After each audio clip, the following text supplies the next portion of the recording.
en dónde estamos y dónde probablemente está el problema. Eh, Como habíamos visto, el tema de las vías biliares es un sistema de conductos que se van juntando a partir del hígado y también a partir del páncreas y también a partir de la vesícula. Se van juntando y terminan todos juntos en la papila mayor, en el esfínter de Oddi. Eso hace que un problema de cañería en esa zona pueda causar problemas, ¿verdad? Y un problema de cañería en este caso sería, por ejemplo, una obstrucción que la mayoría de las veces por frecuencia y por facilidad está producido por pequeñas concreciones que serían las llamadas litiasis. Litiasis sería piedra, lito, viene también de la traducción de lo que sería lito o piedra, la formación de piedras dentro del sistema biliar. Se entiende por litiasis biliar entonces la formación de cálculos, piedras en el interior de la vesícula y o conductos biliares y que puede manifestarse de varias formas. Acá parte del concepto es entender que los cálculos se forman en la vesícula y o en los conductos. Fíjense que acá aclara muy bien estas dos situaciones. De hecho, está demostrado de que en ciertas condiciones particulares, una persona a la cual se le haya extirpado su vesícula puede igual formar cálculos en los conductos biliares. ¿Está bien? Entonces, no siempre el, el tener o dejar de tener la vesícula sería el condicionante para tener cálculos. Eso vamos a hablar un poquito más adelante. Acá tenemos una foto en la cual vemos la vesícula, que habíamos dicho que son reservorios de bilis, se encuentra en la cara inferior del hígado, ¿ah? Y posteriormente el conducto biliar cístico se une a la vía biliar principal y tiene el efecto de drenar bilis más concentrada durante la comida, durante la alimentación de la persona. Un ratito, por favor.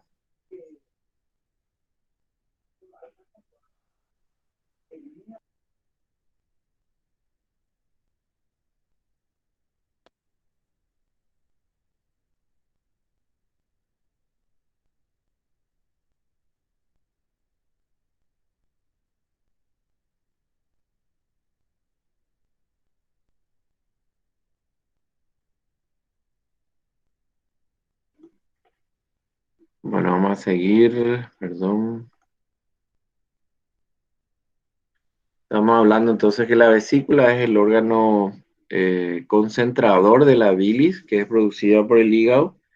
En clase anterior también habíamos aclarado que la vesícula no produce nada, por lo cual la extirpación de la vesícula no cambia de sobremanera la fisiología de nuestra, ¿verdad? Pero de hecho cambia en algo porque la bilis pasa a ser secretada en todo momento, una bilis ciertamente menos concentrada, pero pasa a ser eliminada en forma constante al tubo digestivo.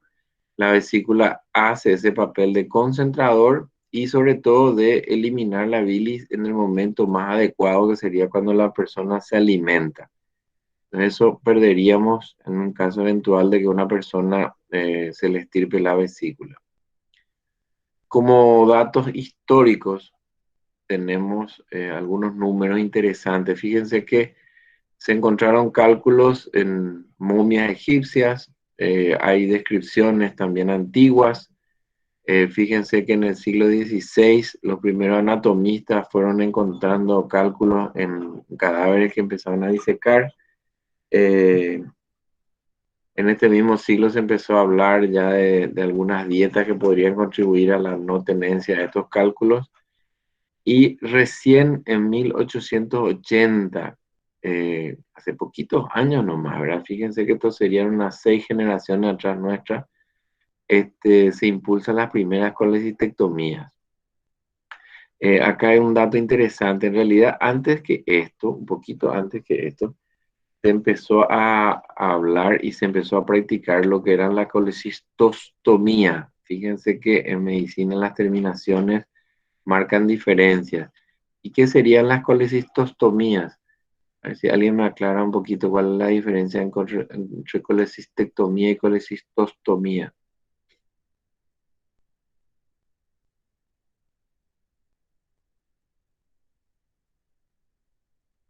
Porque yo no ¿Alguien ya? creo que nadie sepa. ¿Perdón? Que yo no creo que nadie sepa. Mm, Ectomía, ¿qué sería? Ectomía, Podría ser la remoción de una la estructura. remoción, sacar. Y ostomía sería el abocamiento, la apertura. Ahí en realidad hay dos otra vez conceptos, otomía y ostomía. La apertura de la vesícula para sacar los cálculos y después se cerraba otra vez la vesícula, se le dejaba al paciente con su vesícula. Porque se pensaba lógicamente que todos los órganos eran vitales para mantener el equilibrio de una persona, el equilibrio vital. Pero justamente esta pequeña experiencia de que duró varios años sirvió para demostrar que las personas que producían cálculos, se les sacaban los cálculos, se volvían a cerrar la vesícula. Esta vesícula después de unos años volvían a formar cálculos. O sea, se llegó a la conclusión de que había algo que estaba enfermo dentro de esos pacientes, que era lo que producía los cálculos, ¿verdad? No fue una casualidad que formó esas piedritas, por lo cual sacar nomás las primeras observadas no solucionaba el problema porque la persona volvía a formar cálculos. Ahí un poco nace hacia fines de 1800 el concepto de que en realidad para solucionar el problema de las piedras había que sacar esa vesícula enferma. Ya después con el paso del tiempo se llegó a detectar de que los problemas no solamente eran anatómicos, un problema de la vesícula, sino también un problema fisiológico, la llamada bilis litogénica o la bilis que produce cálculos. También hay problemas fisiológicos en cuanto a la motilidad de la vesícula. Como la vesícula es parte del tubo digestivo, tiene también las mismas capas, tiene la misma inervación nerviosa, tiene el mismo peristaltismo y por lo cual un déficit en el tono de la vesícula también facilita la formación de piedras. Entonces, eso con el tiempo se fue estudiando, se fue entendiendo, pero el concepto quedó que cuando una persona tiene piedra hay que sacar la vesícula para evitar la complicación y la aparición de más cálculos. En general, la litiasis biliar afecta a hombres y a mujeres, pero fíjense que hay un mayor predominio en mujeres que en varones. Yo les diría que en Paraguay esta diferencia va más hacia los extremos, sería más hacia un tercio de las mujeres y más hacia una 20ª parte de los hombres, ¿verdad? Bastante más marcada la presencia de cálculos en mujeres que en varones. Según de qué están hechos los cálculos, se clasifican en cálculos de colesterol y cálculos de pigmentos. Los de colesterol son de este tipo que ustedes acá pueden observar. Serían de color marrón claro, liso o facetados, únicos o múltiples. Generalmente este aspecto se nota cuando los cálculos ya se sacaron de la vesícula, porque en realidad es interesante cuando antiguamente todavía se hacían las colecistectomías abiertas, no por vía laparoscópica, se sacaba la vesícula completita con los cálculos. Era impresionante que al abrir la vesícula uno veía que todo esto coincidía como un gran rompecabezas, ¿verdad? Porque lógicamente las piedras iban aumentando de tamaño hasta que se encontraban con otra piedra a su lado, ¿verdad? Entonces parecía como un gran rompecabezas que una vez abierta la vesícula se rompía y quedaban estos cálculos multifacetados, cuyas facetas o caras en realidad correspondían al contacto con los cálculos laterales. Entonces, nada más les muestro que esa característica es la facetación va muy asociada al hecho de que los cálculos sean múltiples, ¿verdad? El aspecto podía ser también laminado o cristalino, sobre todo al corte. Fíjense este aspecto como estrellado, que viene muy a demostrarnos también cómo se forman estos cálculos que vamos a ver dentro de un ratillo. Los otros cálculos son los de pigmentos. Pigmentos negro-marrón son irregulares, más numerosos, de aspecto amorfo cristalino. Son más raros de encontrarse en nuestro medio. Para nuestra región corresponden más los primeros cálculos que hemos visto. Y acá aparece un poco el concepto de bilis litogénica, o la bilis que produce cálculos, litogénesis, producción de cálculos. Y ahí aparece un concepto interesante. En la vesícula o en las sales biliares, está compuesto de tres, sobre todo, elementos: el colesterol, las sales biliares y los fosfolípidos. En los libros van a encontrar como un pequeño triángulo que muestra el equilibrio que tiene que haber entre estas tres sustancias: el colesterol, las sales biliares y los fosfolípidos. Cuando se rompe este equilibrio, no quiere decir que sean en cantidades similares, ¿verdad? Sí, en cantidades equilibradas. Pero cuando se rompe ese equilibrio, como que precipita las sales biliares y se produce primero un pequeño barro biliar, el, el barro biliar que se le llama cuando algunos ecografistas miran y ven cuando hay un sedimento en la vesícula, dicen barro biliar o microlitiasis. Y se produce generalmente cuando empieza ya a precipitar por la falta de este equilibrio que hay entre las tres sustancias. Dentro de ese equilibrio también aparece el exceso de las glucoproteínas. Habíamos hablado como un factor importante, una vesícula que se mueve poco, el vaciamiento vesicular inadecuado, esta éstasis, esta retención de líquido dentro de la vesícula facilita el precipitado de estos compuestos, sobre todo cuando hay una bilis litogénica. Van a ver el año que viene, probablemente, o el siguiente, cuando empiecen a hablar en clínica quirúrgica, hay ciertas condiciones en las cuales, por ejemplo, es necesario hacer una sección de la inervación vagal del estómago, eh, en casos de úlceras gastroduodenales.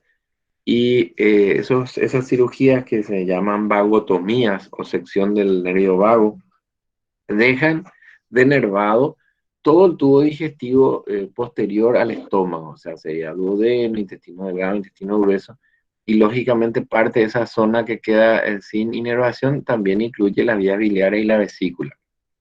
Está demostrado que pacientes con vagotomía, después de los 2 años, el 100% pasa a tener cálculos en la vía biliar, demostrando fuertemente la relación entre falta de contracción o de tono muscular y contracción de la vesícula con la aparición de cálculos biliares.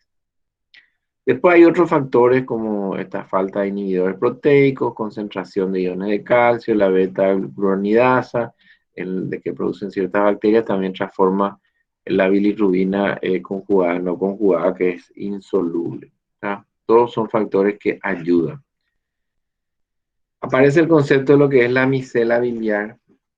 Las micelas se forman en la bilis, se integran por el conjunto de las tres sustancias. Ven acá las sales biliares, los fosfolípidos y pequeños cristales de colesterol. Esto sería una micela biliar. Como pueden ver, una micela biliar normal está ampliamente ocupada por fosfolípidos y sales biliares y escasamente compuesta por sales de colesterol. Cuando este colesterol satura la micela biliar, empiezan los problemas. ¿Ah? Entonces, esto tiene que ir en ciertas concentraciones digamos, con un porcentaje adecuado, con poca cantidad de colesterol, y realizan unas interacciones que se llaman hidrofóbicas. Quiere decir que no permiten, en cierta forma, la mezcla con el agua. Y emulsionan de esta forma las grasas, o sea, dividen las grasas, serían como jabones, ¿verdad? Que ayudan a dividir las grasas, a disolver las grasas y moléculas como la vitamina E.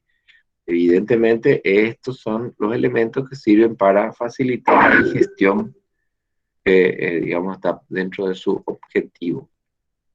Estas micelas biliares, cuando una vez que se saturan en colesterol, habíamos visto acá, entonces que tenían poco contenido en colesterol, cuando esto se satura de colesterol, pueden fusionarse, pueden formarse las llamadas vesículas unilamelares, que son los liposomas, estas pequeñas aquí, que son las vesículas unilamelares, que después se juntan y se llaman vesículas multilamelares, que precipitan y forman ya los primeros cristales. Esos cristales son los que posteriormente forman los cálculos. ¿Ok? El lodo o barro biliar serían el conjunto de microcristales que se depositan en la vesícula y que posteriormente continúan su proceso de precipitación y formación de piedrilla o cálculos. Yo les pido que me interrumpan si es que hay alguna cuestión que... Doctor, una pregunta. Sí. Una litiasis biliar puede llevar a una pancreatitis por obstrucción del colédoco. Sí, pues, sí, pues. De hecho, eso vamos a ver un poquito más adelante, ¿tá? Entonces, acá el concepto es, vamos a empezar a entrar en lo que sería el primer factor de obstrucción, el más importante, que son estas piedrillas, ¿tá? Después vamos a hablar del concepto de las piedritas que consiguen salir de las vías biliares o salir del conducto cístico y dan otro tipo de problemas, ¿tá? Pero sí, el concepto es adecuado.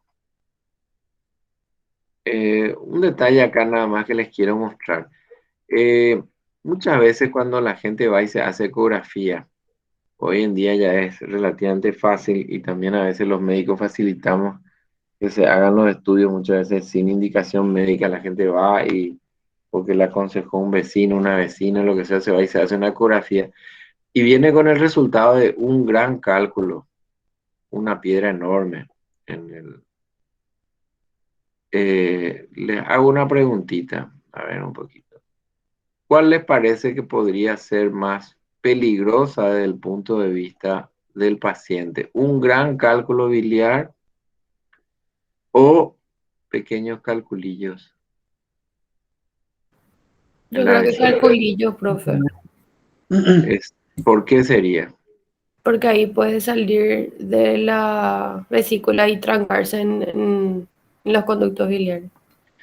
Muy bien, parece un razonamiento relativamente sencillo, pero es así mismo. Ahora, nuestra gente muchas veces le asusta que aparezca un gran cálculo en la vesícula. Dice, tenía una piedra enorme, pero aunque parezca increíble, esa piedra enorme es mucho más inocente porque es mucho más complicado que una piedra enorme consiga llegar hasta el cuello de la vesícula, mucho más difícil que atraviese el conducto cístico que los pequeños calculillos, los microcristales, que a veces son muy fáciles de migrar y causar problemas como lo que preguntó el compañero, como la pancreatitis, por ejemplo, ¿verdad? Van y obstruyen las vías biliares mucho más allá de lo que sería la simple vesícula.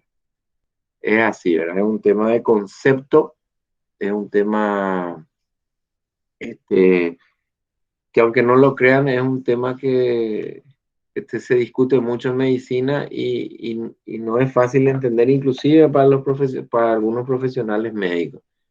Hace unas poquitas décadas nomás atrás se diseñó un aparato basado en ondas de sonido, ondas ultrasónicas que rompía cálculos y rompe cálculos. Hasta hoy día se usa.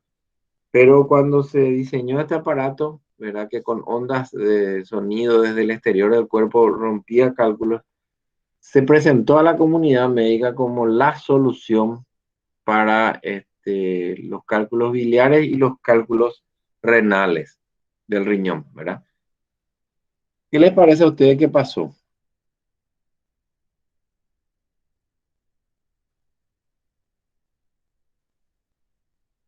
¿Puedes repetir la pregunta, profe? Se diseñaron unos equipos que con ondas de sonido con ondas de choque sonoras, ¿verdad? Ondas de sonido, evidentemente en frecuencias muy elevadas, consiguen romper las piedras y se presentó a la comunidad médica como la solución para estos cálculos, ¿verdad? Cálculos de la vesícula y cálculos renales. Se dijo, bueno, a partir de ahora los cirujanos ya pierden un elemento importante para su subsistencia, que es la cirugía de vías biliares, porque con este aparato se rompen los cálculos y ya no va a ser necesaria la cirugía. La pregunta es, No ¿qué sería un les parece que problema, ocurrió? ¿Perdón? solución.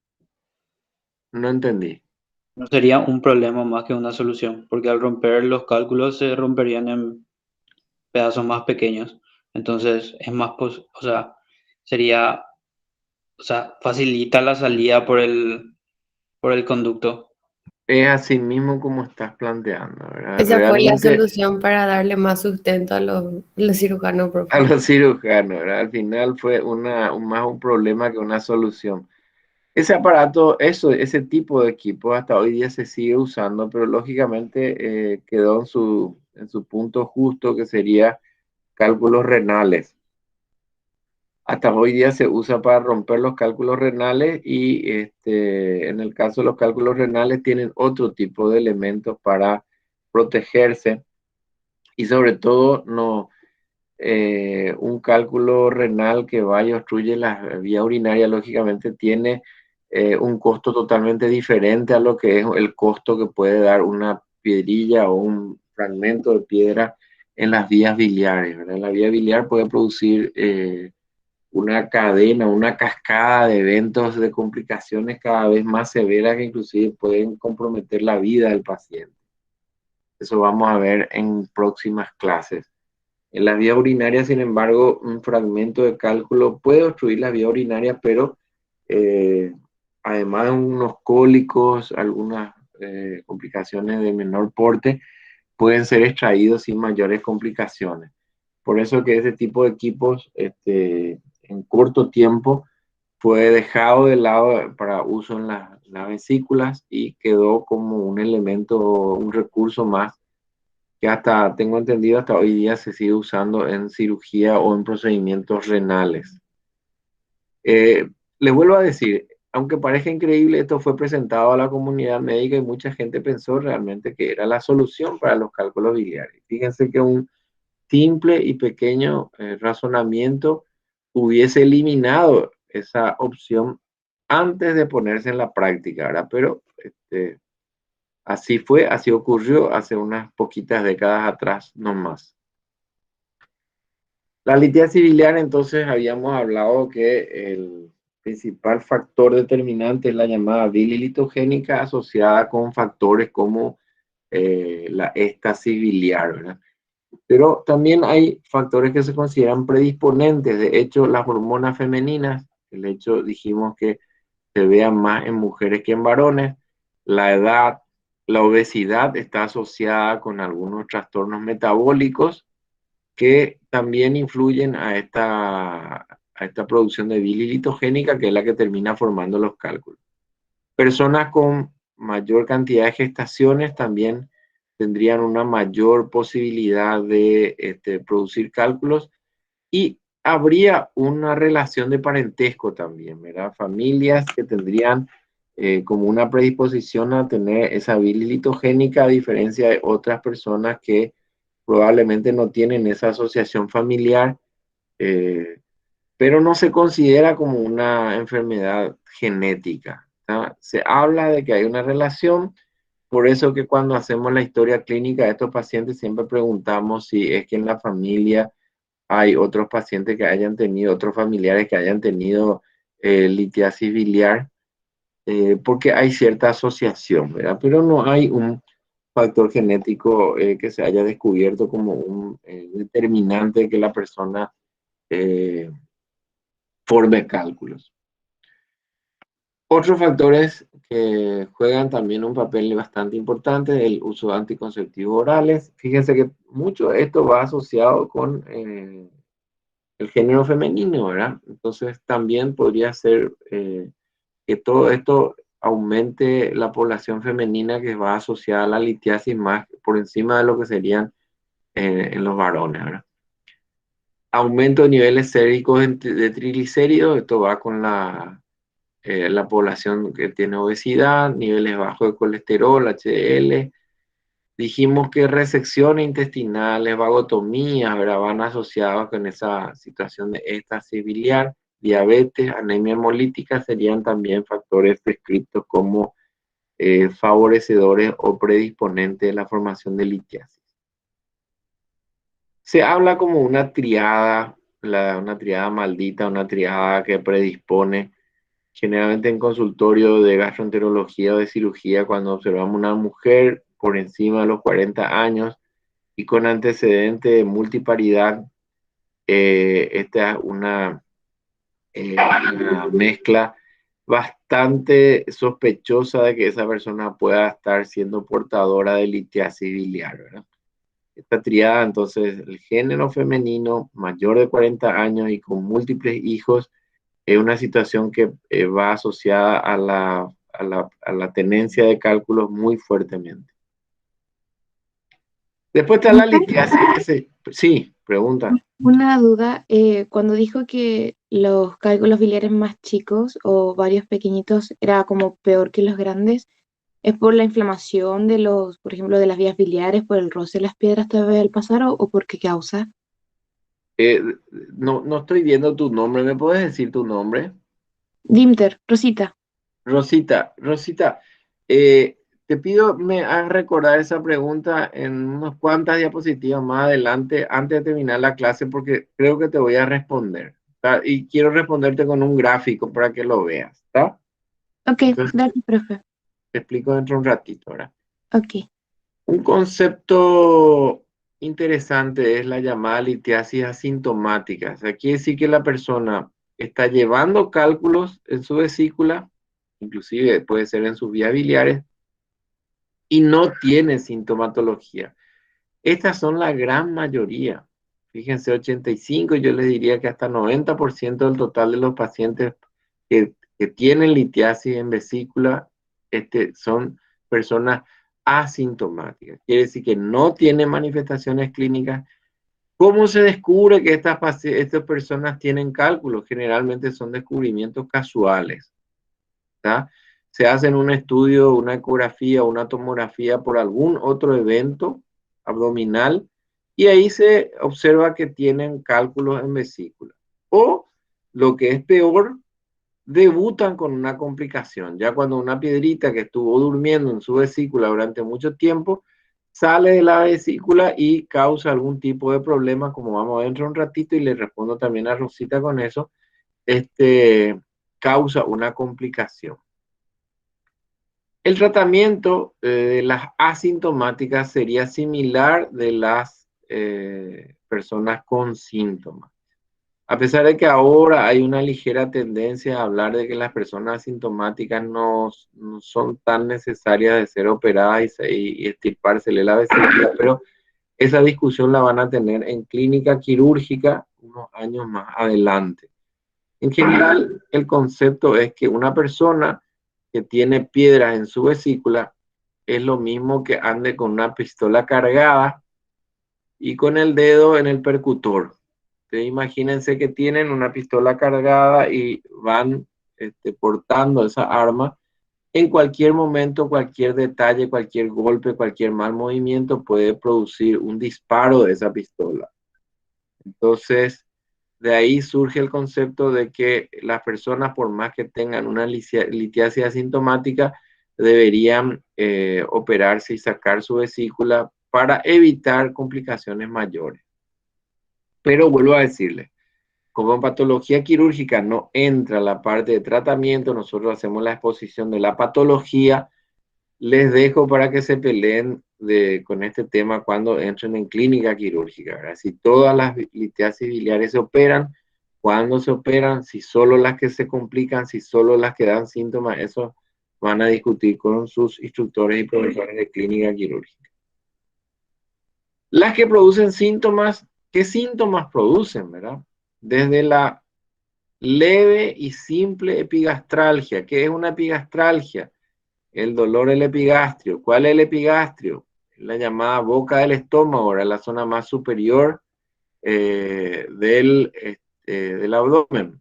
Vamos a ver un poquito, vamos a suponer que esto sea el abdomen del paciente, el reborde costal, acá sería la ingle del paciente, la parte biliar, acá el ombligo. El epigastro sería esta zona, donde está el plexo solar. Acá están los miembros inferiores, no sé si les confundo más con mi dibujo o les ayudo. Entonces, acuérdense también que el plexo solar es el primer punto que detecta una zona afectada en todo lo que sería el hemiabdomen superior. Por lo cual, la epigastralgia muchas veces es un síntoma muy inespecífico, ¿tá? Acá puede debutar una úlcera, una gastritis, una litiasis biliar, tanto de vesícula como de las vías biliares, un cuadro de inflamación pancreática, hepática, etcétera, etcétera, puede debutar con una epigastralgia. Es tan compleja la sensibilidad del abdomen que inclusive van a ver en clases, o creo que ya lo están viendo en la parte de apendicitis, que inclusive un dolor apendicular puede iniciar su dolor en el epigastrio y recién después migrar el dolor hacia la zona de la fosa ilíaca derecha. Creo que ya lo vieron eso, ¿verdad? Entonces, los síntomas van desde una simple epigastralgia hasta la dispepsia, que sería la mala digestión, náuseas, vómitos. Algunas personas, de hecho, presentan lo que se llama una intolerancia alimentaria, el rechazo a las comidas grasosas o fritas, la fritura, le produce ya, el cuerpo siente como que le va a caer mal, digamos, es como expresa la gente, ¿verdad? Ya ni quiere acercarse muchas veces a esa comida, no quiere oler, porque inclusive el oler ya le da cierta sensación de náusea. A eso se le llama intolerancia alimentaria. Y lógicamente, entre los síntomas estaría el cólico biliar o la contracción dolorosa a la vesícula, que sería el primer grado de grito de la vesícula ya manifestando una probable complicación, y las complicaciones que vienen posteriores a la migración de las piedras por los ductos biliares, que les voy a mostrar dentro de un ratito. Porque si no, Rosita después me va a reclamar que no le expliqué, ¿verdad? El diagnóstico, ¿cómo se completa, verdad? Se inicia con la sospecha clínica, sobre todo en aquellos pacientes que tienen el fenotipo más característico. Dijimos en quienes sospechamos, sobre todo mujeres mayores de 40 años, multíparas, sería el fenotipo más característico, ¿verdad? Pero no es el único. Entonces hay que iniciar la sospecha, ver los signos físicos y posteriormente corroborar con datos de laboratorio y de imágenes. ¿Está bien? Eso vamos a ver en otra clase, vamos a dedicar a todo lo que sería imágenes en vías biliares y laboratorio en vías biliares. Pero hay que tener presente de que la sospecha se da a partir de nuestra observación, de la visualización del paciente.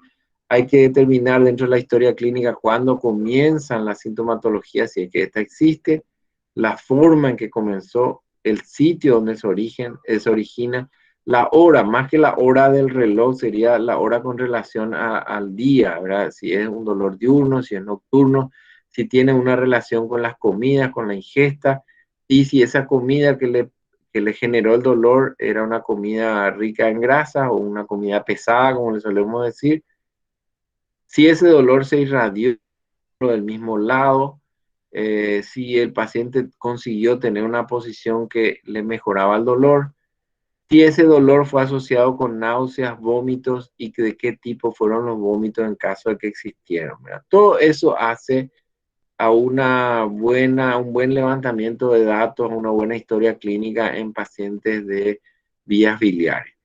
Y por último, vamos a ver, dijimos en clases posteriores, si este dolor se acompañó, además de náusea y vómitos, con la ictericia. ¿Alguien sabe lo que es la ictericia?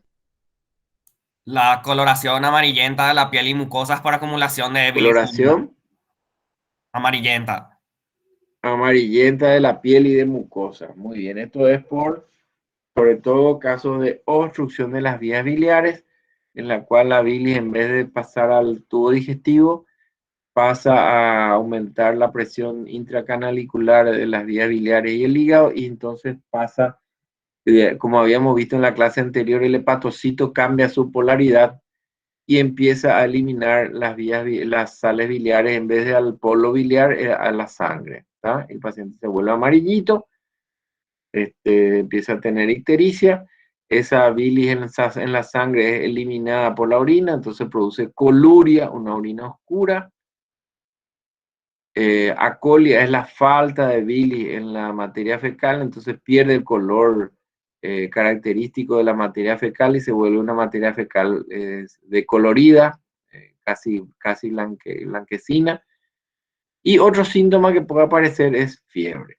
Entonces, todo vamos a ir hablando en las próximas clases, pero hay que tener en cuenta de que entonces una buena historia, un buen levantamiento de datos tiene que incluir todas estas determinaciones en nuestra historia clínica: cómo comenzó, qué tipo de dolor y si fue asociado con náuseas, vómito, ictericia, coluria, fiebre, acolia, ¿ok?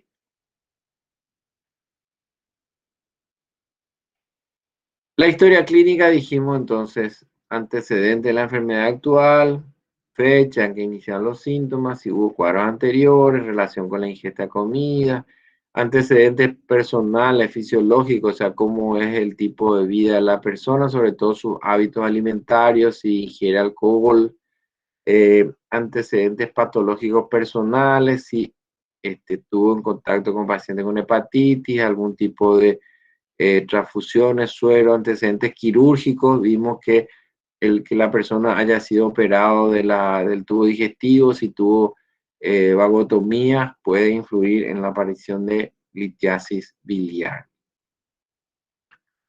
Y en los análisis vamos a pedir un recuento de blancos que nos va a hablar de la posibilidad de que haya ya una infección o no.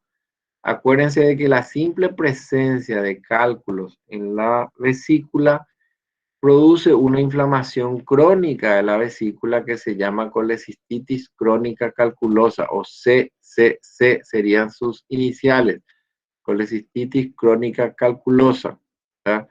Pero estos cuadros tienen muy poca alteración laboratorial, casi no hay elevación de blancos, a tal punto de que estas personas pueden ser, como dijimos, totalmente asintomáticos, ¿tá? Se pide determinación de glucemia, urea, creatinina, colesterol, serían como datos generales de evaluación.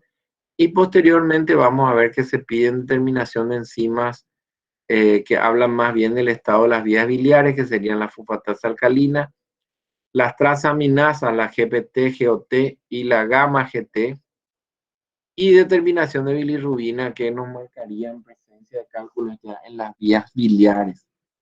Vuelvo a decirlo, no se complique mucho todavía hoy. Vamos a hablar de esto en próximas clases, pero quiero que vayan viendo, si es posible que si tienen un tiempo vayan leyendo cuándo se eleva la fosfatasa alcalina, cuándo hay bilirrubina y de qué tipo se eleva cuando hay una obstrucción de las vías biliares, cómo es el papel que juegan las transaminasas, estas tres que están aquí, cuando hay una obstrucción de las vías biliares, ¿está? Recuerden que hoy hablamos de la litiasis y vamos a empezar a citar el tema de las piedras en vesícula solamente antes de que estas salgan de la vesícula. Dentro de lo que sería una evaluación de un paciente litiásico también se pide la amilasa. Esta no se eleva cuando el cálculo está solamente en vesícula, pero sí se eleva cuando ya hay un toque pancreático, como preguntó el compañero al principio de la clase, ¿verdad? También el laboratorio, además de sangre, tiene que ser completado con una orina, donde van a aparecer pigmentos y sales biliares en los casos de obstrucción de las vías biliares. El diagnóstico, fíjense, radiografía simple. La radiografía simple muestra siempre cálculos en vesícula, sí o no. Pregunto, si yo le hago una radiografía a una persona que tiene cálculos en vesícula, ¿va a verse su vesícula y sus piedras siempre sí o no? ¿O hay una Calcio, profe, sí. No, no siempre. Ya, ¿alguien más que opine? Si son de calcio, sí, profe. Esa es la respuesta correcta. Muy bien, muy bien. El tema es que la mayor parte de las piedras, dijimos, eran de sales de colesterol y estas piedras no se ven, no son opacas a los rayos, por lo cual una radiografía no va a mostrarnos una vesícula como esta. Fíjense que aquí se observa una vesícula con cálculos, pero la condición para que esto ocurra y que es muy rara es que haya una fuerte composición de calcio en los cálculos que esa persona tiene. Inclusive acá pueden ver cómo hay una marcación de la pared de la vesícula, que también es un punto de depósito del calcio, por lo cual se ve este límite de las paredes de la vesícula que, vuelvo a repetir, es muy raro observar, pero lo cual no quiere decir entonces que yo tenga que ni mirar la radiografía cuando estoy pensando y sospechando de cálculos. Debo mirar la radiografía porque podría ser uno de los raros casos en los cuales las piedras tengan un componente cálcico y me permitan observar las piedras en una radiografía simple. ¿Cuál sería entonces el estudio radiológico que me serviría para ver piedras? Si una radiografía simple no me muestra, ¿cómo tendría que ser una radiografía para mostrarme cálculos? Con contraste, profe. Tendría que ser con contraste. ¿Y dónde tendría que ir el contraste para mostrarme los cálculos? Por vía oral. Por vía oral es la administración, puede ser por vía oral o por vía no venosa, perdón. Pero ¿dónde tendría que concentrarse para poder yo observar? A ver, les cambio la pregunta para que me entiendan. Si yo le aplico un contraste a la persona que se elimina por orina, ¿me va a mostrar vías biliares? No. No. No, me va a mostrar vías urinarias, ¿verdad? Yo necesito un contraste que haga ¿qué cosa? Que se acumule en la vesícula. Claro, que sea metabolizada por el hígado y sea concentrada en la vesícula, ¿tá? Son contrastes especiales. Hay contrastes que se aplican por vía oral, hay contrastes que se usan por vía endovenosa, pero la idea es que estos contrastes vayan al hígado y sean concentrados en la vesícula. Entonces, a Profe, este tipo, sí, ¿y cómo entonces se hace para que vaya al hígado y a la vesícula en vez de la vía renal? en vez de... En vez de salir por orina. No, también después sale por orina, digamos, pero la mayor parte es concentrada en el hígado. Lo que pasa es que no todos los contrastes se concentran en las vías biliares. Esa es la diferencia, ¿está? Los que sí se concentran van a vías biliares y probablemente van a ir la mayor parte al tubo digestivo. Una pequeña parte a lo mejor sale por orina. Los contrastes que van por vía urinaria, no pasan por el hígado, no concentran en vías biliares y directamente concentran en orina. No sé si Doctor, les tengo una explico. pregunta. Sí, dime. Si yo sospecho que mi paciente tiene litiasis, Sí. no le voy a hacer una radiografía, eso es tipo algo casual, nomás que justo encontré que vi alguna tipo un cálculo con calcio o algo así, tipo le hago una eco nomás, ¿verdad? O, Exactamente, o sí, se ese hace también es un también. razonamiento interesante, sí, sí, no formaría parte de mi arsenal diagnóstico, ¿verdad? Yo acá les muestro todas las posibilidades inicialmente en las cuales pueden ser observados estos cálculos. De hecho, este estudio que les estoy mostrando en este momento, que se llama colecistograma oral, fue de los primeros también que se empezaron a hacer cuando se detectaron algunas sustancias, o sea, cuando nace la radiología y se detectaron que había sustancias que concentraban en el hígado y posteriormente se ubicaban en la vesícula biliar. Con esto se empezó a hacer los primeros diagnósticos de litiasis en vesícula. Este colecistograma llamado colecistograma oral, hoy en día casi no se usa. Casi no se usa, prácticamente es parte de la historia de la medicina. Pero ustedes tienen que saber de que esto existe porque hay algunos casos especiales en los cuales yo necesito de que el paciente concentre contraste en la vesícula y por algún motivo no le puedo administrar una sustancia de contraste por vía endovenosa. Entonces, ustedes tienen que saber de que todavía existe sustancias radiológicas que pueden ser administradas por vía oral y que concentran el contraste en vías biliares y vesículas. A esto, entonces, fue de los primeros estudios en imágenes, siendo de que esto era una realidad muy casual. O sea, yo no podía confiar, nace la radiología, se descubre la radiología, se diseñan los primeros equipos de radiología y la gran mayoría de las personas que tenían cálculo en vesícula pasaban como indetectables, no se veía nada. Entonces, fue necesario contrastar la vesícula para poder ver estos cálculos. Este estudio, como el anterior, como dijo la compañera, el anterior es casual. Este estudio no se pide, no se solicita, es parte de la historia de la medicina, pero ustedes tienen que saber que eso existe porque van a ver en la práctica médica algunas condiciones en las cuales, algunas situaciones en las cuales podría serles útil. Y el que más se usa es el llamado colecistograma endovenoso, en el cual la sustancia de contraste se aplica por vena y el resultado es el mismo. Concentra vías biliares, concentra en vesícula y yo puedo observar. Ese es el estudio, digamos, que hasta ahora se usa, el colecistograma endovenoso. Acá en vez de oral sería endovenoso y la imagen sería similar a esta.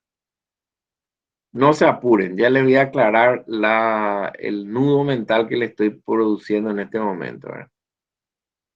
Toda esta discusión quedó relegada durante mucho tiempo en un costado cuando se diseña la ecografía. La ecografía es un estudio que se basa en la emisión de ondas de sonido de cierta intensidad, que en realidad lo que producen es un eco que rebota y vuelve hasta el transductor que emitió el sonido. Esta ecografía nace a partir de de una tecnología que se usaba en la navegación para observar el lecho marino o el lecho de los ríos. ¿Ah? Voy a ver si les puedo hacer un pequeño dibujito. Perdón. Antiguamente, cuando había un barquito que estaba navegando, vamos a hacer nuestro barquito, ¿verdad? Y esto navega por el agua tiene que ser rectita. Mi dibujo nomás no es muy bueno. Entonces, la gente que navegaba quería saber si acá había una piedra y ellos podían chocar contra esa piedra. Entonces, se diseñó estos equipos de ecografía, no serían ecografías, serían sonares que mandaban unas ondas de sonido que lógicamente esto rebotaba en el lecho del río o en el lecho marino y al rebotar volvían hacia el barco y ellos podían dibujar si es que en el fondo marino había algo que podían ellos chocar o el fondo marino estaba muy profundo. Esta misma tecnología de enviar ondas de sonido que rebotan, en eso se basó para diseñar la ecografía. Acá también se emiten ondas de sonido, ¿verdad? Que se van dispersando. Esto rebota en diferentes superficies y vuelve. Fíjense acá, por ejemplo, el parénquima hepático que está acá deja pasar las ondas de sonido. La vesícula que está aquí deja pasar las ondas de sonido. Sin embargo, aquí las piedritas, los cálculos que están dentro de la vesícula, producen un brillo porque acá el sonido no pasa, al contrario, acá empieza a rebotar y vuelve. Entonces, esta zona se vuelve como hiperecogénica, se llama. Y detrás de esta zona de cálculo, fíjense, se forma lo que se llama la sombra sónica posterior. Acá el sonido ya, las ondas de sonido no pasan, entonces se genera una zona oscura, una zona no detectable, lo que se le llama entonces una sombra sónica posterior. Acá el sonido pasa tranquilamente, acá pasa tranquilamente, acá. Sin embargo, aquí viene y rebota. que viene y rebota. Genera un brillo y genera una sombra. Esta sería una explicación relativamente sencilla de cómo se basa la tecnología de la ecografía para... La ecografía, lógicamente, es un procedimiento no invasivo, se hace desde fuera del cuerpo humano, usa ondas de sonido, por lo cual no se le penetra al paciente ni siquiera con una aguja, ni siquiera con una sustancia química, es totalmente inofensiva, por lo cual la ecografía desplazó rápidamente a los estudios radiológicos como método de diagnóstico para cálculos en vesícula y en vías biliares. Y acá quiero hacer una aclaración. La ecografía como método diagnóstico para cálculos de en vesícula tiene una muy alta sensibilidad y una muy alta especificidad, alrededor de casi el 99% en ambas, por lo cual una persona con cálculos en vesícula que se hace una ecografía con un equipo de buen diseño y en manos experimentadas, tiene una capacidad de ser detectada en un 99% de los casos. ¿Tá? Y dicho de otra forma, una persona que se hace una ecografía y que no es detectada por una ecografía que tenga cálculos, también la posibilidad de que no tenga cálculos es relativamente baja, es por debajo del 1%. Por lo cual se considera que la ecografía es de los más exactos estudios que existen dentro de la medicina. Tiene una muy alta sensibilidad y especificidad, alrededor del 99%, para detección de cálculos en vesícula, tanto para confirmar la presencia de cálculos como para descartar la presencia de cálculos en vesícula. Por eso se habla de una alta sensibilidad y especificidad. Ese 1% depende de qué generalmente. Depende mucho de la habilidad del operador del equipo de ecografía, ¿verdad? Tiene que ser de cierta calidad el equipo y sobre todo en manos expertas. Por eso que no es un estudio del 100%. Pero como van a ver en medicina, que hay muchísimos estudios para cada tipo de enfermedad, en el caso de la ecografía para las piedras en vesícula es de lo mejor que existe, los estudios que tienen mayor sensibilidad y especificidad. Esta sensibilidad y especificidad cae muchísimo cuando lo que se busca es cálculo en vías biliares, ¿tá? Entonces, la alta sensibilidad y especificidad se ve cuando el cálculo está en vesícula. Si lo que buscamos es cálculo en vías biliares, ya la sensibilidad y la especificidad bajan mucho. ¿Por qué? Porque las vías biliares, como vimos en la clase anterior, tienen zonas escondidas, tiene zonas que están detrás del duodeno, tiene zonas que están detrás del páncreas. El duodeno, recuérdense que generalmente tiene un poco de líquido y aire, y la ecografía, uno de sus mayores enemigos es el aire, porque el eco no se transmite por el aire, ¿tá? Si acá hubiese un asa intestinal, nosotros no veríamos todo lo que está abajo. Va a generar una sombra similar a esto, solo que sin el brillo anterior que generan las concreciones cálcicas, o concreciones, perdón, de cálculos, no cálcicas, de cálculos. Entonces, por eso cuando uno va a hacer una ecografía, le pide al paciente que haga una cierta dieta y que a veces le medican con algunos medicamentos contra la flatulencia, contra los gases, para que preparar bien al paciente que no tenga muchos gases para poder hacer la ecografía. Generalmente eso no se hace de entrada, pero cuando hay que hacer un estudio más sofisticado y sobre todo de vías biliares, sí se pide para tratar de mejorar la sensibilidad y la especificidad. Chicos, les hablé mucho en este último ratillo, entonces quiero que me aclaren si se entendió o les confundí más con esto que les estuve hablando. ¿Se entendió, profe? ¿Se entendió? Entonces, repito el concepto. Ecografía tiene muy alta sensibilidad y especificidad para cálculos en vesícula. Cuando hablamos de vías biliares, esa sensibilidad y especificidad cae bastante. Vamos. Otro estudio que también sirve, pero evidentemente no es la primera elección, sería la tomografía, la axial computarizada o la resonancia nuclear magnética, que podría mostrar cálculos en vesícula y también en vías biliares. El concepto que tendría que quedar entonces es, después de que yo conozco todo este arsenal de cosas que pueden ayudarme a detectar cálculos en vesícula, ¿cuál sería el procedimiento de preferencia o gol estándar, por decir así, ¿verdad? Acá no se habla de gol estándar porque hay varios estudios que podrían usarse, ¿verdad? Pero ¿cuál sería el más indicado para buscar cálculos en vesícula? La ecografía. La ecografía. En caso de que yo no tuviese ecografía, vamos a suponer que yo estoy trabajando en un hospital del campo, del interior, no tengo una ecografía, entonces ahí yo sí podría echar mano de otros procedimientos como la radiografía contrastada. Lógicamente voy a usar contraste endovenoso, que es lo que voy a tener más facilidad para obtener de repente en un medio rural. Voy a tener probablemente un equipo de rayos y podría tener contraste. ¿Está bien?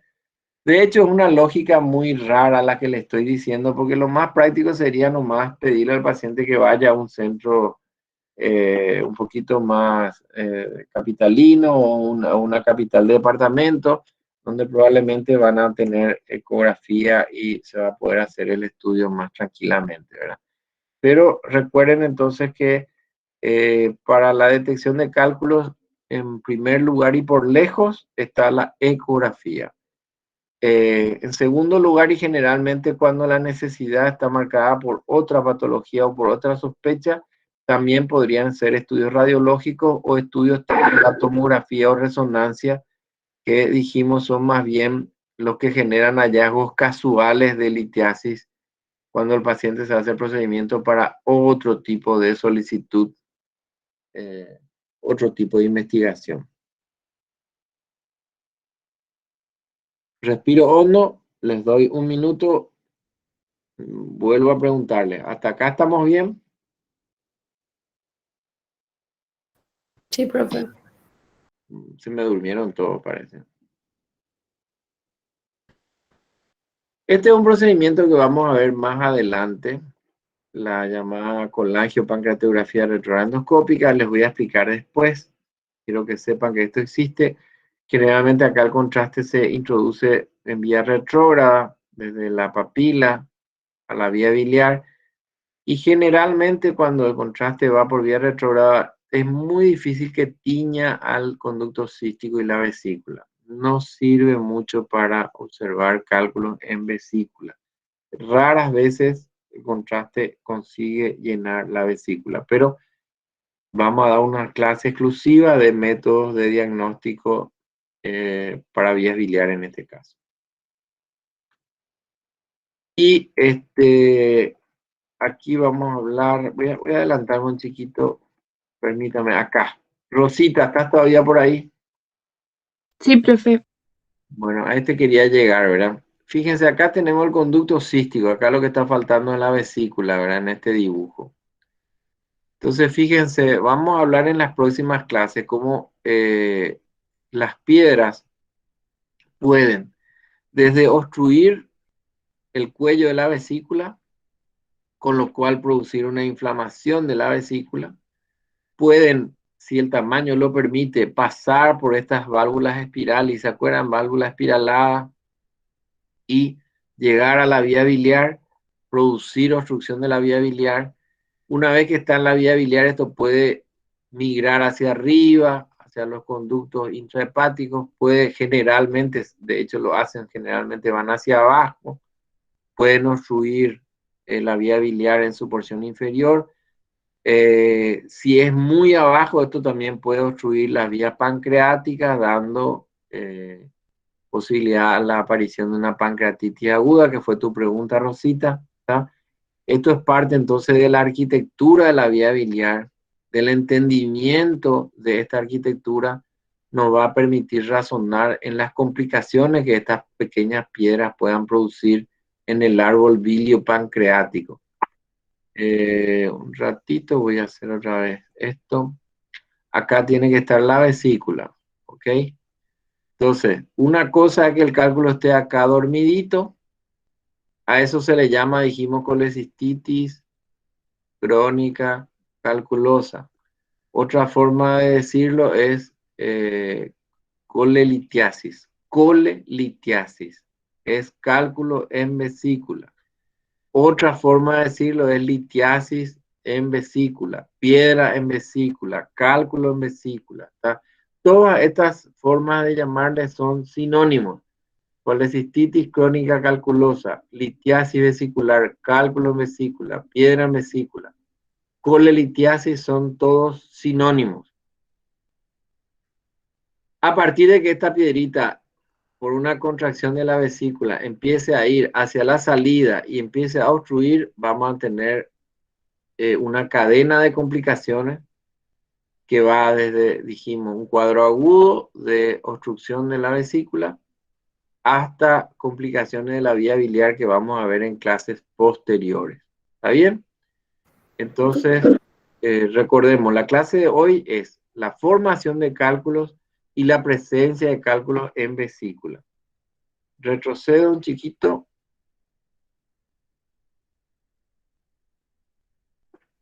Profe, Dime, una pregunta. dime. No hay forma, en tu otro gráfico, el que estabas dibujando, Acá. no hay forma que las piedritas puedan llegar a caer en el duodeno. A caer en el duodeno, claro que puede. Sí, de hecho caen, muchos de ellos, la gran mayoría caen, terminan pasando. Y ahí El se gran problema es que en el momento en que van pasando, la obstrucción que producen, y si no desencadenan una pancreatitis aguda, ¿tá? Esa obstrucción que puede tardar unos días, a veces es suficiente, poco tiempo, lo hecho es suficiente como para despertar una pancreatitis aguda. Y eso vamos a ver dentro de más o menos unas 3, 4 clases adelante. Cuando entremos en el capítulo de pancreatitis aguda, van a ver que la pancreatitis aguda tiene un inicio, tiene un momento en el cual se activan las enzimas pancreáticas, pero de ahí a saber cuándo termina el proceso de activación de enzimas pancreáticas es prácticamente imposible. Porque algunas personas hacen pancreatitis leve, otras hacen pancreatitis severa y mueren de pancreatitis. Hasta ahora es un misterio, ¿verdad? Pero de hecho, lo que sí se sabe son los desencadenantes, ¿verdad? Y uno de los principales desencadenantes de las pancreatitis agudas son aquellas pancreatitis agudas litiásicas, que serían por esta situación que están viendo ustedes acá, ¿tá? No sé si llegan a ver mi puntero, me quedé con el puntero acá, ¿verdad? Cuando esto ocurre, que un cálculo termina migrando tan abajo que obstruye la vía biliar y la vía pancreática, permite la migración. Primero, permite el aumento de la presión intrapancreática. Segundo, otra de las teorías es que hay una migración de bilis hacia el interior del páncreas. ¿Se acuerdan del delicado mecanismo esfinteriano que tenía el esfínter de Oddi, verdad? Esto cuando pasa la piedra, destruye o altera totalmente ese mecanismo esfinteriano y permite que la bilis migre hacia el páncreas y activa las enzimas pancreáticas, ¿no? profe, y en este caso, cuando por ejemplo la piedra ya está ahí en el esfínter, ¿no sería buena idea hacer el de alta frecuencia que habías dicho para ubicar y que pase mejor? No. Está demostrado que no ayuda, de hecho, no ubica los cálculos muy pequeños. En el caso de las vías urinarias se usa porque cálculos pequeños son eliminados con cierta facilidad y no dan complicaciones. En el caso de las vías biliares, un cálculo grande se vuelve pequeño y los pequeños son suficientes para producir complicaciones.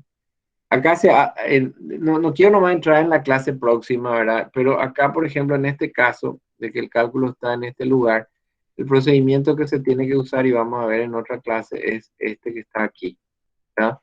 a través de un estudio compuesto que es una endoscopía que se hace en un medio radiológico, en un lugar que tiene equipo de rayos, se hace un procedimiento quirúrgico a través de la endoscopía en el cual se abre, se corta la papila y se extraen los cálculos que están en el interior, ¿tá?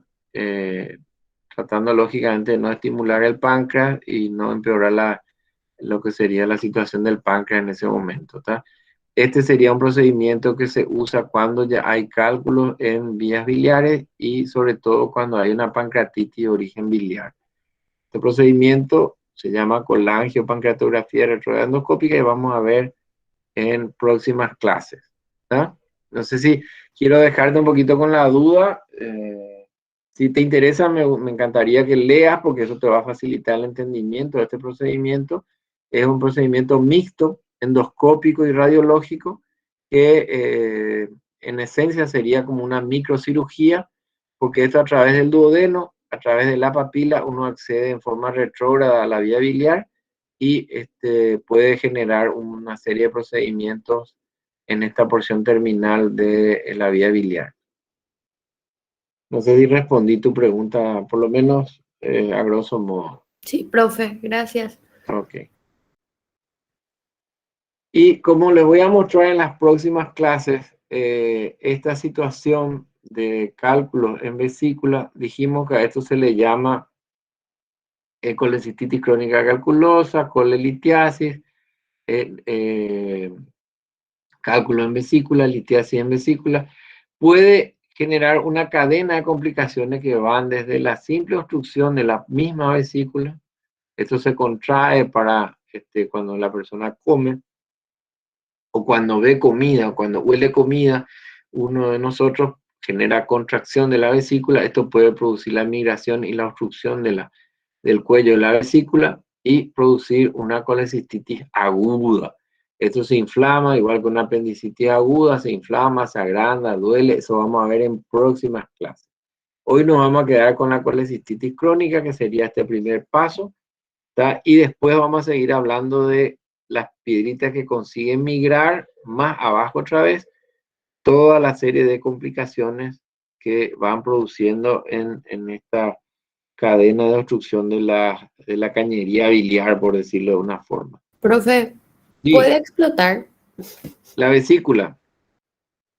La ¿Puede vesícula. romperse y salir al exterior? Sí, en algunos casos sí, pero generalmente es raro. Generalmente ocurre, son personas con comprometimiento de algún tipo, ¿verdad? En su personas inmunodeprimidas o personas con algún tipo de patología de base muy fuerte, que están con alguna alteración, grado de sepsis muy severa, y se produce lo que se llama la gangrena de vesícula.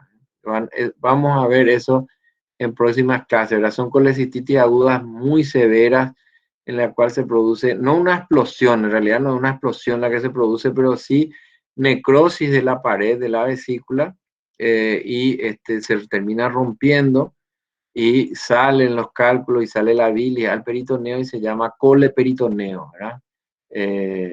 Es una condición que se ve sobre todo en pacientes muy deteriorados, donde parte de su problema es la colecistitis aguda. Pero vuelvo a decirle, se ve raramente, se ve raramente. Generalmente las colecistitis agudas son situaciones en las cuales, si bien producen mucho dolor, producen un cuadro infeccioso severo, son situaciones autocontroladas. De hecho, es una de las pocas urgencias en medicina que puede ser postergada.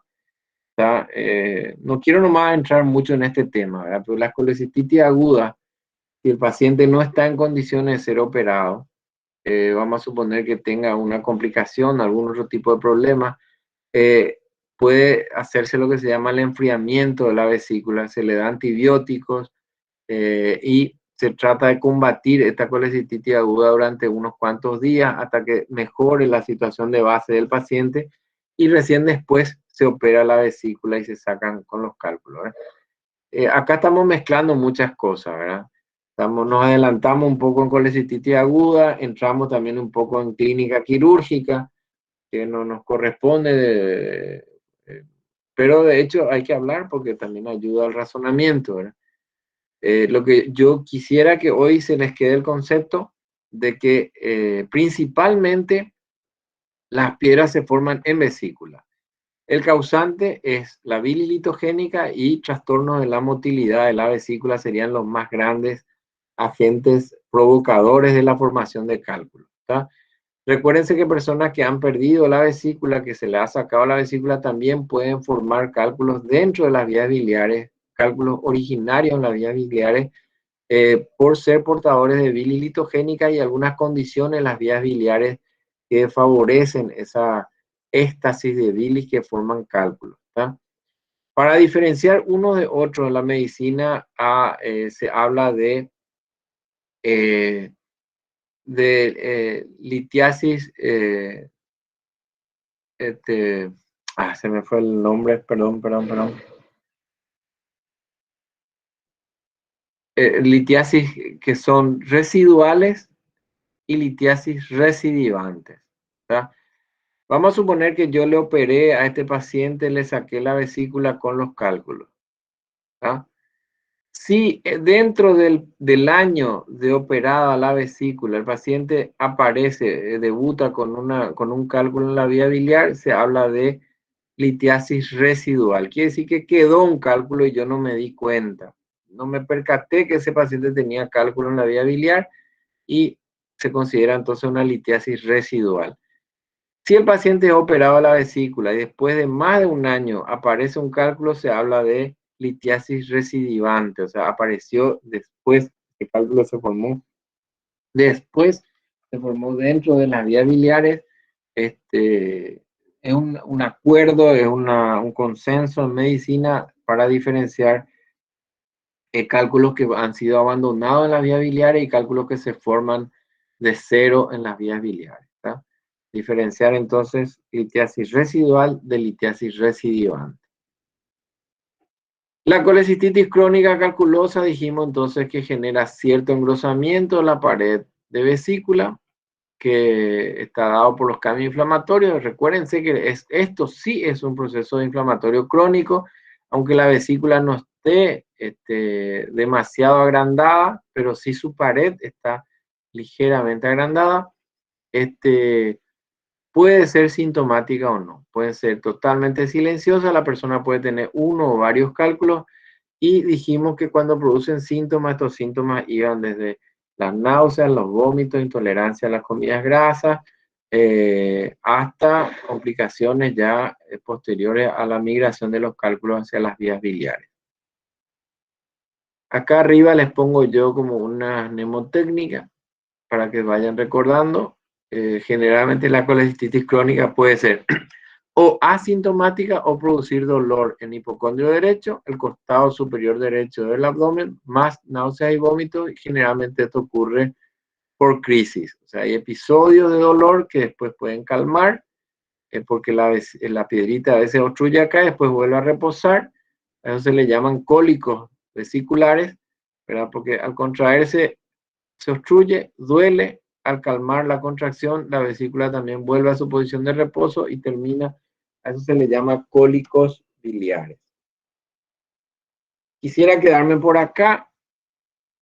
Quisiera que ustedes me hablen de sus dudas y sus preguntas. Y en la próxima clase estaríamos avanzando hacia este capítulo diagnóstico de cómo saber cuando un cálculo ya fue saliendo de la vesícula hacia las vías biliares.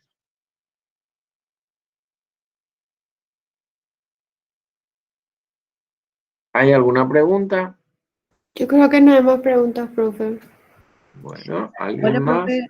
Rosita, ¿te aclaré tu duda? Profe, Sí.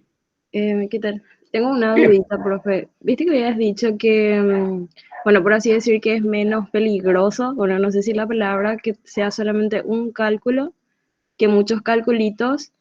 En cuanto al tamaño, yo sé que dijiste que eso vamos a discutir el año que viene, pero en cuanto al tamaño, si es, por ejemplo, un solo cálculo de 16 milímetros, ya es grande. Sí, te faltó, para repetir exactamente lo que dije, te faltó decir, es menos peligroso un cálculo, no solamente único, sino grande, es Ujú. menos peligroso que muchos cálculos pequeños, ¿verdad?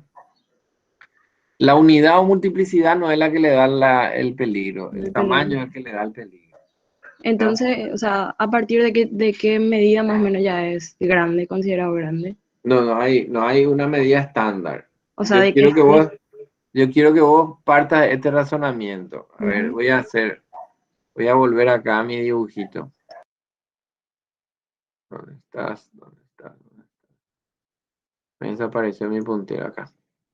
Perdón.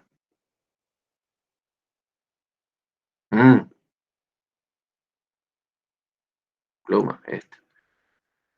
Acá hay una correlación entre tamaño de vesícula, perdón, tamaño del cálculo y tamaño de la vía biliar, el conducto cístico. ¿Está bien?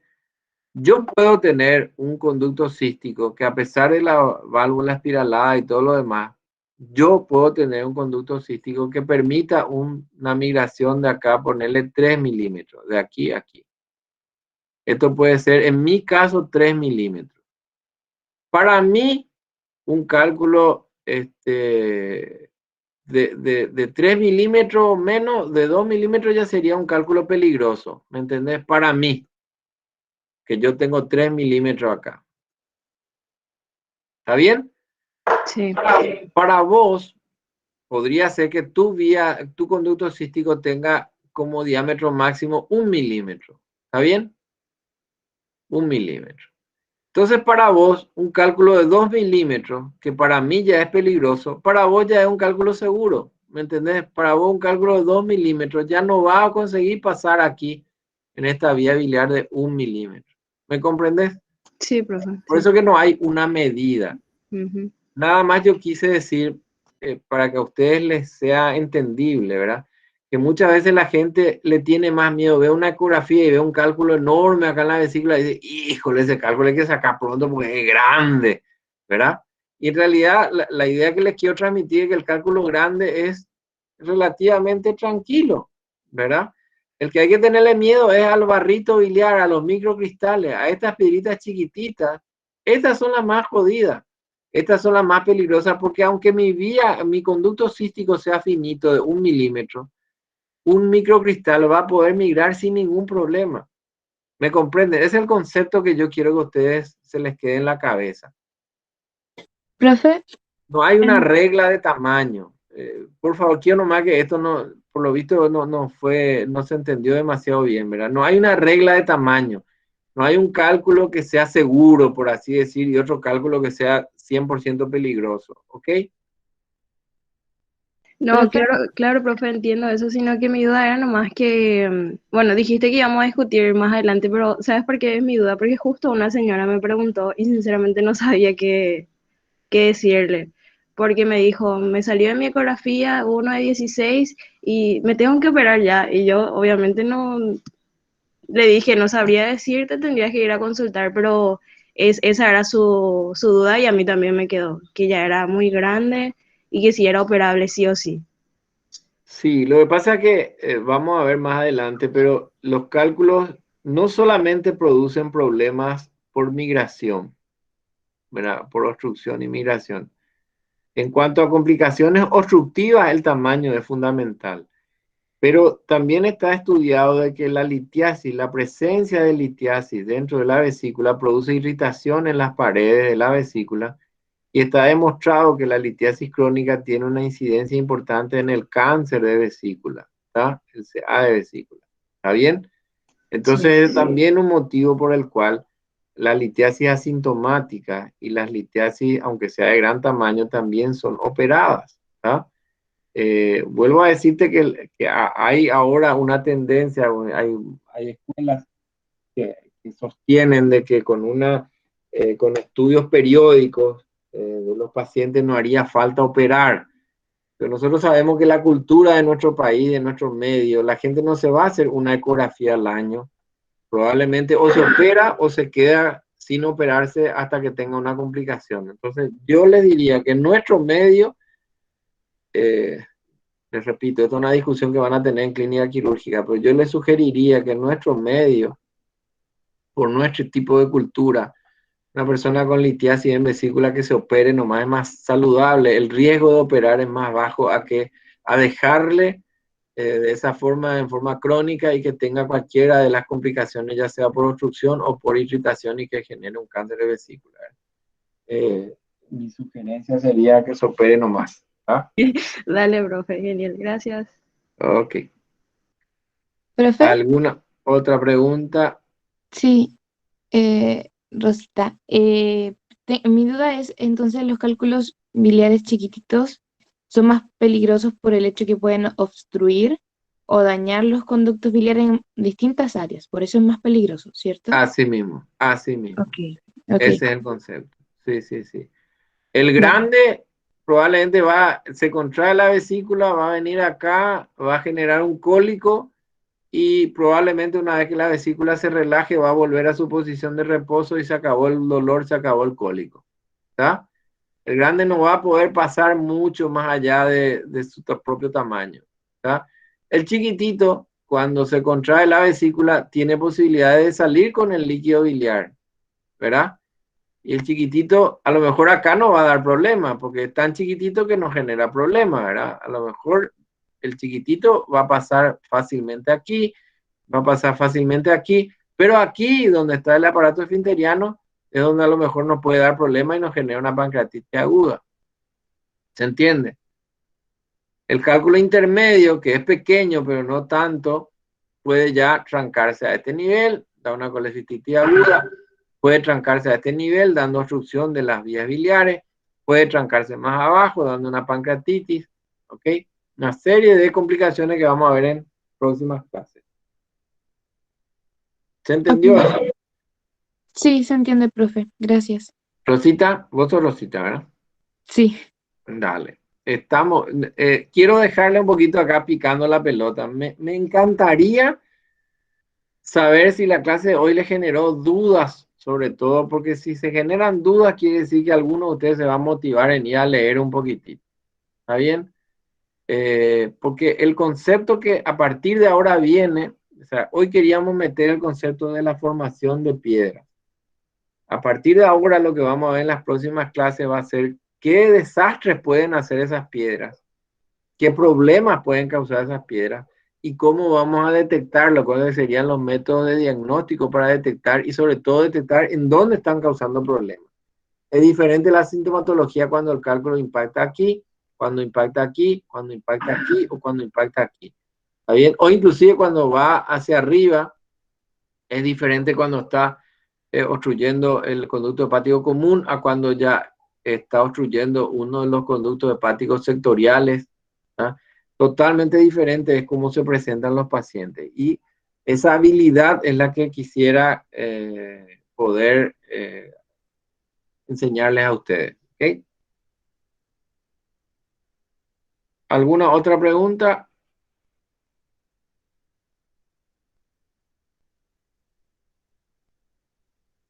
Creo que ya no hay. Estamos, chicos, hemos hablado con los delegados, hemos consensuado algunas fechas de exámenes. Creo que le habrán pasado ya a todos ustedes. Vamos a hacer todo lo posible para que esos exámenes sean presenciales. Todavía nos hemos acordado con la universidad a ver los pros y los contras de cómo lo vamos a hacer. Pero nuestra idea que hemos consensuado con los delegados es que los exámenes parciales sean presenciales para aquellas personas que puedan hacerlo. Los que están en el exterior o que no puedan venir por algún motivo van a tener que justificar en la facultad y le vamos a generar los mecanismos para que puedan rendir en forma virtual, pero lógicamente bien justificado, ¿verdad? Y vamos a avanzar en eso más adelante. Yo por el momento no quiero concretar porque necesito muchos ok, muchas aprobaciones de la universidad, pero apuntamos a que nos podamos ver las caras por lo menos en los exámenes. ¿Ok? Chicos, si no hay mayormente otra pregunta, les deseo una hermosa jornada y nos estaríamos viendo la próxima semana. Suerte, suerte, que estén bien. Gracias, profe. Gracias, profe. Nada, suerte, que estén bien.